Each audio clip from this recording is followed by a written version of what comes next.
80년의 월드 시리즈는 만년 약체였던 만패 별명으로 유명한 필리스가 조지 브렛의 로이얼스를 꺾고 우승을 차지합니다. 무려 98년 만이었죠.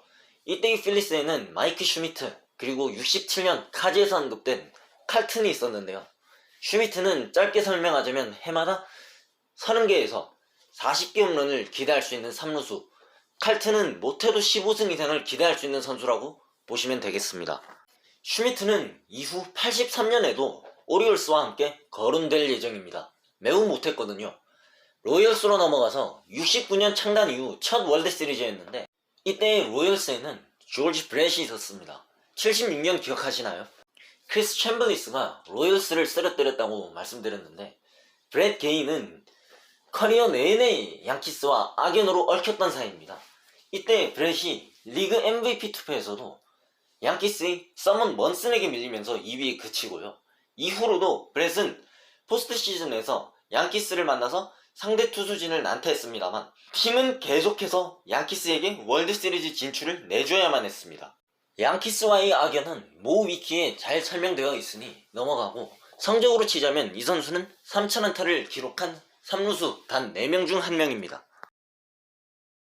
무려 11번째입니다. 양키스와 다저스가 또 붙었습니다. 다저스는 이때 토미 존과 돈 서튼의 시대를 떠나보내고 새 에이스를 맞이했으니 78년에도 설명되었던 밥 웰치와 스크류볼러, 페르난도 발렌수엘라. 발렌수엘라가 실질적으로 데뷔한 이 해 81년에 신인왕과 사이영상을 동시 수상하게 되었는데요. 이게 아직까지도 깨지지 않는 기록이라고 합니다. 웰치는 이 시리즈에서는 활약이 미미했습니다만 이듬해부터 87년까지 꾸준하게 10승 이상을 해주다가 88년부터 오클랜드에서 뛰게 되고 90년에 27승을 거둡니다. 현재까지 가장 최근의 25승 이상 기록이죠. 여담으로 만년 약체팀이었던 엑스포스가 첫 포스트 시즌 진출을 이 해에 했습니다. 챔피언십 시리즈에서 다저스와 맞붙었는데 여기에 관해서 또 일화가 있으니 모 위키 엑스포스 문서를 참조하시기 바랍니다. 화이트볼의 카디널스가 브루어스를 꺾습니다. 브루어스는 이때는 아메리칸 리그였습니다. 화이트볼이란 무엇인가? 당시 감독이었던 화이티 허죽의 야구 스타일에서 따온 용어로 스몰볼과 수비 그리고 투수력의 야구 스타일이었죠. 이 화이트볼을 잘 보여주는 선수가 둘 있었으니 아지 스미스와 브루스 수터입니다. 아지 스미스는 무려 수비로만, 오로지 수비로만 명예의 전당을 들어간 유격수입니다. 80년부터 92년까지 연속으로 골드 글러브를 받아요. 브루스 수터는 현대의 중물이라는 개념의 시초라고 볼 수 있는 선수라고 평가하시면 될 것 같습니다. 이 해의 월드 시리즈가 참 묘한 것이 미러키에 이때 롤리 핑거스가 있었는데 시리즈에서는 부상으로 빠져 있었고 카디널스에는 이 브루스 수터가 버티고 있었던 차이가 있었는데요. 이게 시리즈의 향방을 갈랐습니다. 미러키는 7번의 경기 동안 5번의 선취점을 냈는데 이걸 불펜에서 지키지를 못하면서 수터가 버티고 있던 카디널스에게 지고 맙니다. 이때의 미러키에는 로빈 윤트와 폴 몰리터가 있었는데요. 몰리터는 에디 콜린스와 루 브록과 함께 3,000안타 500도루 기록의 달성자 중 한 명입니다. 로빈 윤트는 2,000안타를 만 30세 이전에 3,000안타를 만 37세 이전에 기록한 좀 무서운 선수였습니다. 여담으로 미러키 성적이 안 좋았던 초창기에는 골프 선수로 전향할 생각까지 하고 있었다네요. 오래 기다리셨습니다. 드디어 오리올스와 슈미트 이야기입니다. 79년 월드시리즈 패배 2년 후에 등장한 오리올스의 스타는 바로 철인 칼 립켄 주니어였습니다.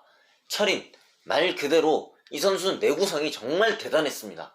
연속 경기 출장 기록이요 무려 2632경기입니다. 종전 기록 루 게릭의 2130경기를 넘어선 것인데요. 이 기록이 더욱 빚을 발하는 것은 우리가 생각할 수 있는 편법 같은 걸 쓰지 않았다는 것과 84%에 달하는 2216경기를 유격수로 출장했다는 것에 있습니다. 자세한 이야기는 모 위키 찾아가서 보시면 되겠고요. 시리즈로 돌아와서 볼티모어는 리켄과 머레이가 시리즈 내내 부진했음에도 1차전 패 이후 내리 4연승으로 우승을 합니다. 마지막 경기였던 5차전에서는 립켄과 머레이까지 결국 살아나고 말았죠. 이 우승 이후로 오리올스는 90년대에 무시나가 등장하며 강팀의 모습을 이어갔습니다만 우승은 하지 못하고 지금까지 가장 최근의 오리올스 우승은 이때로 남아있습니다. 필리스의 슈미트도 이 시리즈에서 빠지면 섭하죠. 좀 나쁜 쪽이지만요. 20타수 1안타로 극악의 부진에 시달렸습니다. 그런데 필라델피아 하면 뭐겠습니까? 필리건이죠. 이후의 이야기는 딱히 얘기를 안 드려도 상상이 가능하실 것 같습니다. 잭 모리스의 디트로이트가 토니 그윈의 샌디에이고의 돌풍을 저지합니다.